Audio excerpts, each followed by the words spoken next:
Bonjour à toutes, bonjour à tous. Pour commencer, vous allez voir, je ne suis pas en kilt aujourd'hui, il fait trop chaud et puis il faut bien le laver de temps en temps. Ensuite, où sommes-nous? Nous sommes au lac des Corbeaux, un lac qui se trouve dans les Vosges, au-dessus de la commune de la Bresse. Il semble 870 mètres d'altitude. C'est un lac d'origine glaciaire qui a été rehaussé par une digue début XXe siècle afin de faire une source d'alimentation pour de l'énergie hydroélectrique, comme souvent en ce qui concerne les lacs vosgiens. Aujourd'hui, on ne va pas faire un exposé historique sur le secteur, et puisque je n'ai pas de détails historiques à vous transmettre, j'en profite pour être un peu plus précis sur l'itinéraire emprunté sur le parcours pour cette randonnée d'environ 3 heures de temps. Alors on va tout de suite monter assez fort pour rejoindre la roche du lac qui se trouve par là-haut, à 1000 mètres d'altitude. Et puis ensuite on ira visiter sur le chemin, en basculant de l'autre côté, 3 refuges ouverts aux randonneurs. On verra qu'on est très proche du massif du Grand Ventron, qui est une réserve naturelle. Je vous détaillerai ça plus tard. Et puis voilà ce qui concerne cette randonnée d'aujourd'hui, qui est ma foi assez courte, avec pas mal de dénivelé. Alors cette vidéo, pour terminer, je la dédie à un youtubeur qui s'appelle Marc de son prénom et qui qui tient la chaîne YouTube Vulp Outdoor Normandie, et puis qui est aussi l'administrateur d'une page Facebook Balade et randonnée en France, ou randonnée et balade en France, je ne sais plus. Donc je vous invite à aller voir sa chaîne, je vous mettrai en lien dans la vidéo, et puis bien sûr aller jeter un œil sur sa page et demander à y rentrer si vous voulez partager donc des photos de vos randonnées et de vos coins préférés. Pour le moment, ce que je vous propose, c'est qu'on aille monter là-haut à la roche.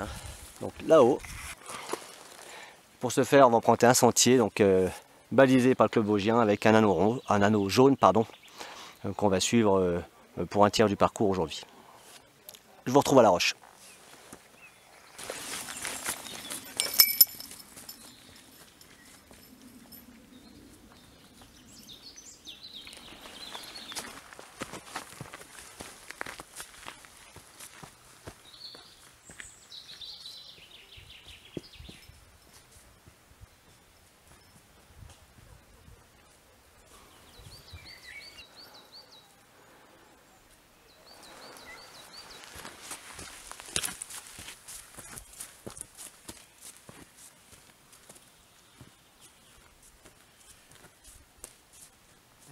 M'attendre.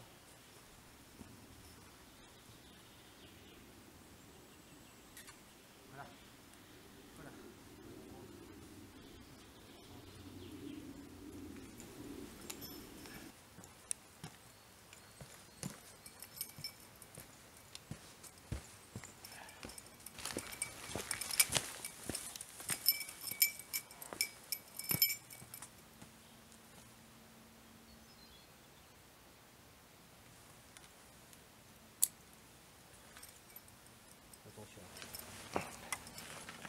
On est arrivé à la fameuse roche du lac. Depuis le collet Mansuy, on a suivi un sentier, donc le sentier balisé avec l'anneau jaune. Ce sentier donc qui fait le tour du lac par ses hauteurs. On va compter un peu plus d'1 heure pour le faire en entier. 2 heures en prenant son temps. Cette roche du lac n'est pas tout au-dessus du lac, elle n'est pas complètement sur le massif qui domine le lac. Elle est, faut redescendre un petit peu pour l'atteindre. Par contre, elle se trouve pile poil à 1000 mètres d'altitude. Alors on voit le lac des Corbeaux en bas, dont je vous ai parlé en début de vidéo. Et là on va pas trop le voir à cause d'un sorbier qui cache la vue. Mais derrière ce sorbier, j'essaie de faire la pointe, voilà, juste derrière ce sorbier de mon doigt, on va trouver le Honeck, le plus haut sommet vosgien, avec ses 1363 mètres d'altitude. Pour l'heure, on rezoome sur le lac. Alors cet endroit est très intéressant. Il offre un magnifique point de vue. Puis il me permet donc de vous parler d'un petit point de réglementation. Nous sommes juste à côté de la réserve naturelle du Grand Ventron, une réserve donc nationale. Par contre ici on n'est pas du tout sur un territoire de réserve. Alors c'est-à-dire que même si en théorie le camping sauvage et les feux au sol, enfin en théorie et en termes de droit, camping sauvage et feux au sol sont interdits. Pour nos amis bushcrafters qui aiment donc bivouaquer en plein air et ne pas dormir dans les refuges, quand même savoir que ce qu'on entend par camping sauvage, ce n'est pas le bivouac la plupart du temps. Donc on appellera camping sauvage le fait de s'installer plusieurs jours et nuits de suite à un même endroit et se l'approprier pour ses vacances. Que en matière de pratique de la randonnée, du trekking, on va accepter donc que le pratiquant passe une nuit à la fin de son étape. Et là donc on parlera bien d'un bivouac. Donc s'installer pour une nuit et si en plus vous faites pas de feu au sol mais un feu au réchaud, hein, y a des grandes chances qu'aucun garde ne viendra contrarier votre loisir à ce moment-là, dès lors que vous laissez le lieu propre. Et puis de toute façon, en cas où vous ne voulez pas prendre le risque de bivouaquer dans ce genre d'endroit, vous pourrez toujours passer la nuit dans un refuge qui souvent en théorie sont interdits de nuit, sont aussi donc des pratiques tolérées quand il s'agit de passer une nuit dans un refuge pour ne pas déranger l'écosystème où on se trouve. Donc voilà, pour les randonneurs et les bushcrafters, pas de panique. Certes, il y a des réserves où vous n'avez pas le droit de bivouaquer. Soyez sympa, respectez-le, c'est pour le bien de tous. Mais honnêtement, ce genre d'endroit, vous voyez, on se trouve, si vous bivouaquez discrètement au bout du lac, un petit peu en retrait, avec un petit feu discret ou un réchaud, vous embêtez personne. Une meilleure vue du lac des Corbeaux, en forme d'œuf, une menhir. On voit qu'il est très sombre. Hein. Donc ce lac qui domine la commune de La Bresse.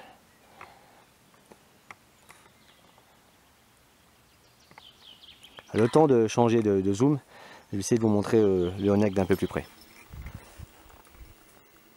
La petite vue intéressante sur le Honeck qu'on reconnaît parfaitement grâce à son auberge plantée sur le sommet.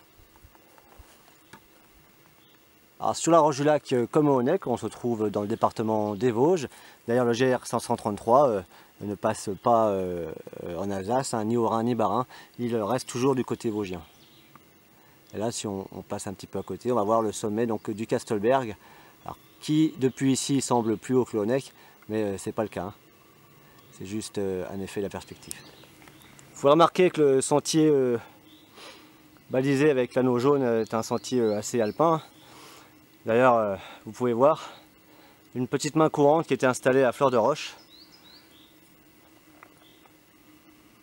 Là, par temps de pluie, à éviter déjà tout court et surtout à éviter si vous n'êtes pas chaussé correctement.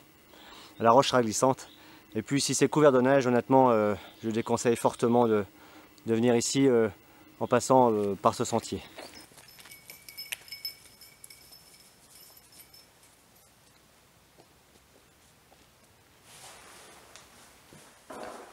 On se trouve actuellement dans le refuge de la Croix-Louis, donc appelé le chalet de la Croix-Louis. Vraiment pas loin, on va dire un quart d'heure, 20 minutes, un quart d'heure de la roche du lac. Donc c'est un chalet plutôt en bon état, préservé des graffitis, même si on en trouve quelques-uns, ça on n'y échappe pas. Toujours des crétins pour écrire sur les murs ou les tables. Voilà, je le trouve presque propre, avec un peu de bois d'avance. Il est équipé d'un poêle à bois brûle-feuille. Voilà, donc ça c'est des poêles qui chauffent super bien. J'ai déjà eu ici à m'en servir par temps froid, hein, sous la neige, dehors. Il faisait vraiment pas bon et à l'intérieur rapidement on a pu manger à des températures confortables. Alors je dis presque propre parce que ceux qui ont fait la fête là dernièrement ont trouvé le moyen de venir jusqu'ici avec tous ces 3/4 de bière là. Et une caisse qui est à côté de moi là pour les transporter.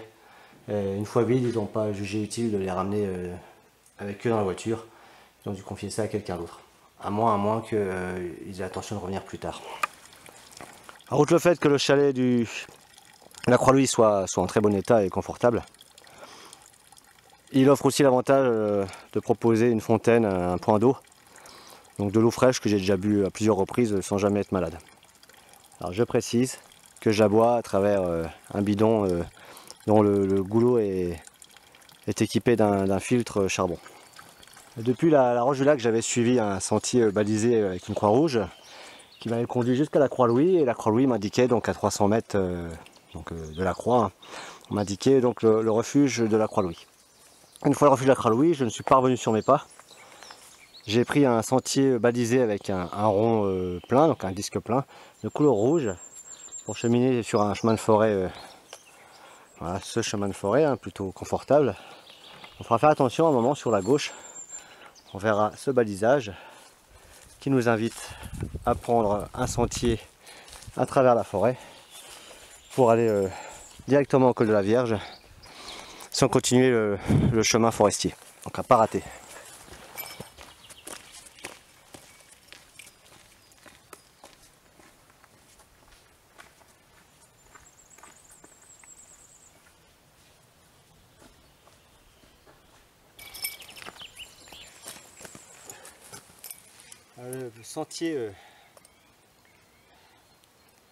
Le sentier forestier était franchement sympathique.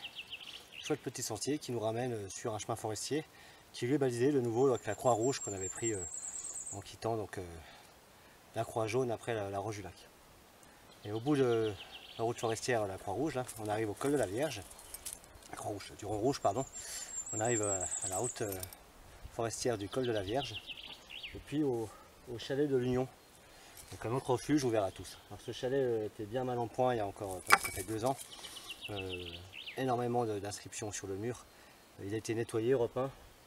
Et aujourd'hui on voit de nouveau des inscriptions apparaître. C'est bien dommage. Voilà l'intérêt particulier de ce refuge. C'est qu'il se trouve donc au col de la Vierge. Et le col de la Vierge est une des entrées du massif du Grand Ventron dont je vous ai déjà parlé tout à l'heure quand on était à la Roche du Lac. Donc ce massif est une des 5 réserves naturel qu'on trouve sur le parc naturel régional des Ballons des Vosges. Ce massif fait un peu plus de 1640 hectares, 1646 hectares il me semble. C'est un espace sauvage, protégé, avec une réglementation très particulière. On peut voir un panneau, donc on comprend pourquoi. On va voir donc cet oiseau là, qui est la chouette de Tengmalm, qu'on appelle aussi la nyctale, une chouette boréale. On va voir cet oiseau là, qui est le grand tétras. On va voir aussi le lynx. Oui, c'est très clair.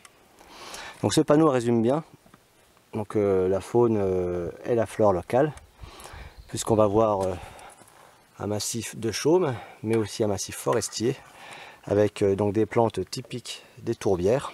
Alors, il faut savoir qu'il y a une 50aine de tourbières sur ce massif. Il y a 5 chaumes sur ce massif. Et on a là donc, le bûcheron qui fait référence à l'exploitation forestière qui est réglementée. Donc on est sur une forêt primaire, on peut le voir là. Donc on voit un amadouvier sur un arbre mort au sol. Donc c'est la forêt primaire du Boclore. Alors, je crois que c'est 400 hectares cette forêt primaire sur la réserve. C'est une forêt donc, où un arbre vit, meurt et se décompose. Donc le cycle se fait du début à la fin sans intervention humaine. Alors pour plus d'images de ce massif du Grand Ventron, je vous invite à surveiller la chaîne de Victor, Vic Busper, qui devrait nous sortir une vidéo sur une randonnée qu'il a faite avec moi sur ce massif, où vous verrez donc beaucoup plus d'images. Alors on peut voir une petite BD des bons comportements à avoir. Alors, pas de pollution sonore, on comprend. La pollution sonore va gêner la prédation nocturne et non pas le sommeil nocturne des animaux, mais plutôt la prédation nocturne. On va faire gaffe de ne pas foutre le feu à la forêt en faisant des feux au sol. Et de toute façon, la fumée les gêne aussi. On va garder nos chiens en laisse, tout simplement, comme le mien, dès qu'ils voient un trou, ils creusent, pour ne pas déranger l'habitat de certains animaux, donc, leur gîte. Et puis bien sûr les engins motorisés, alors même si on peut aller jusqu'à la chaume du Grand Ventron en voiture, on va y aller tranquillement, donc par cette route forestière qui va donc du col de la Vierge jusqu'à la chaume. Gros des motocross sont pas les bienvenus, ça c'est clair. Ah, j'ai oublié de vous montrer, on trouvera aussi le faucon pèlerin, puisque du côté alsacien, donc on va voir là sur les pentes abruptes de la montagne, on va trouver donc des éboulis rocheux qui sont donc des habitats de prédilection pour le faucon pèlerin. Et le panneau est vraiment riche. Je vous montre aussi le pie noir. Alors, le pie noir joue son rôle, hein, c'est un pie plus gros qu'un pie vert, un oiseau qui cherche les insectes dans le bois. Et les trous qu'il crée, étant plus gros que ceux du pie vert, vont servir d'habitat à cette petite chouette qui apprécie particulièrement les trous laissés par les pie noirs. L'intérêt donc de ce refuge de l'Union, c'est qu'il se trouve à l'entrée de ce massif. On voit là-bas le panneau chaume du Grand Ventron, 4 km en voiture. Là-bas on va retrouver un panneau explicatif. Je crois que j'ai déjà pas mal fait le tour. Et puis si on allait par là, que je connais bien, on entrerait donc tout de suite sur la réserve.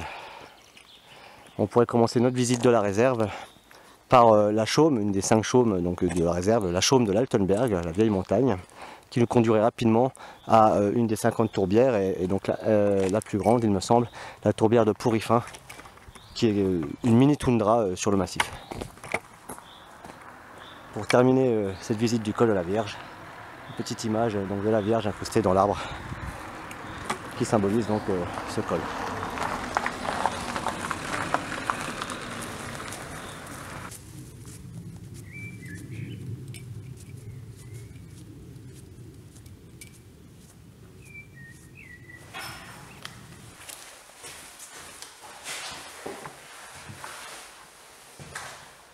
En bas de la route forestière de la vieille montagne, on arrive ici donc, au chalet de Rougemousse, un chalet tout près du lac des Corbeaux.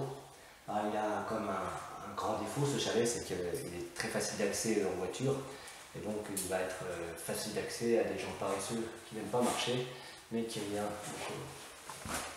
encore une fois, marquer leur présence. On peut voir au plafond, je ne montre pas, ça n'a aucun intérêt, il y a pas mal d'inscriptions faites à la bougie.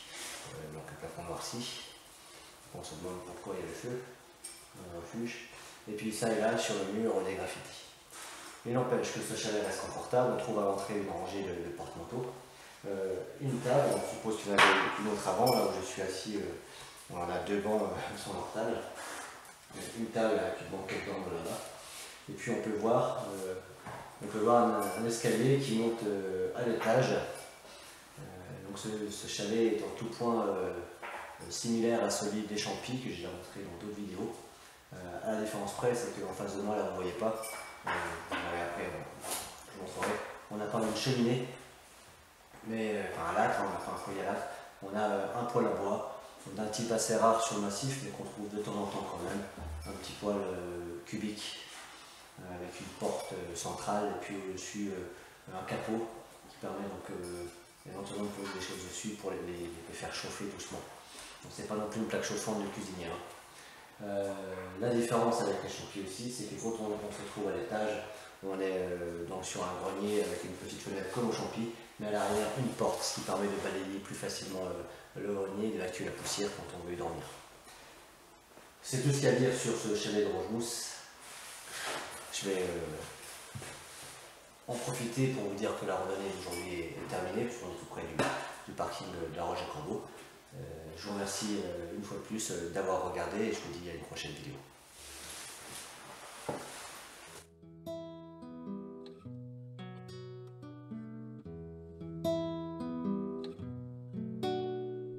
Find me still searching for someone